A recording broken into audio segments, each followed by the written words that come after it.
to me, 'cause what you said to me cut so deep, and now you're dead to me. Dead to me, you were. Assalamualaikum warahmatullahi wabarakatuh.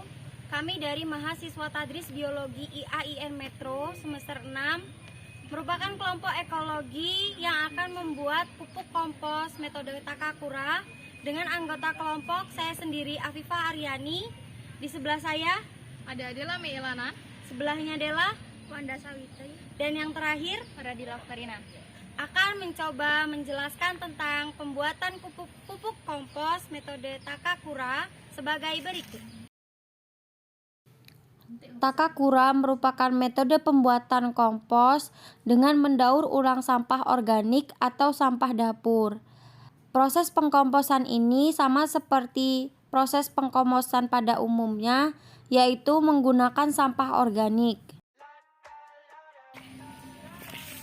Ada pisau pemotong buat motong sayuran, ada kain bekas, ada plastik alas, sayur. Nah, ini jarum, ini benang, dan ini ada sekam. Selanjutnya ada keranjang dan bibit kompos. Kemudian di sini kita punya kardus dan air putih. Yang pertama, potong kecil-kecil sayuran yang sudah didapatkan yang sudah tidak terpakai atau sisa dari memasak di dapur. Ada wortel, kubis, terong, dan lain-lain. Selanjutnya, buat bantalan dari kain yang tidak terpakai untuk diisi sekam sebagai alas pertama pupuk kompos yang akan diletakkan di keranjang. Selanjutnya, bagian keranjang dilapisi dengan kardus di setiap sisinya agar nantinya tidak ada hewan-hewan yang masuk saat pembuatan pupuk kompos.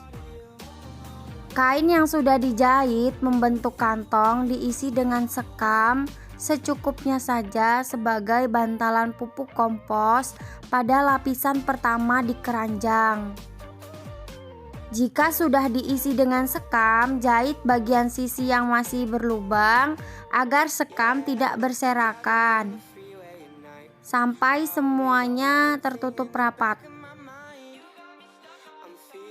Selanjutnya, sayuran yang tadi dipotong kecil-kecil dicampur dengan bibit kompos dengan perbandingan 1:1. Banyaknya dikira-kira cukup dalam keranjang yang digunakan pada proses pembuatan pupuk kompos. Proses pencampuran dilakukan di atas plastik yang sudah disiapkan di awal pembuatan. Kemudian diaduk hingga semua tercampur rata.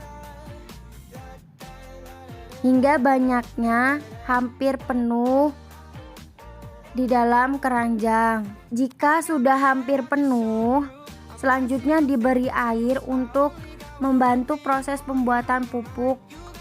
Setelah itu, diberi bantalan sekam kembali yang telah disediakan dan ditutup dengan kardus. Kemudian ditutup kembali dengan kain bekas sisa pembuatan bantalan tadi dan juga ditutup dengan tutup keranjangnya. Setelah itu diikat dengan rapat dan disimpan di dalam suhu ruangan agar proses pembuatan kompos berjalan dengan baik dan sesuai dengan yang diinginkan.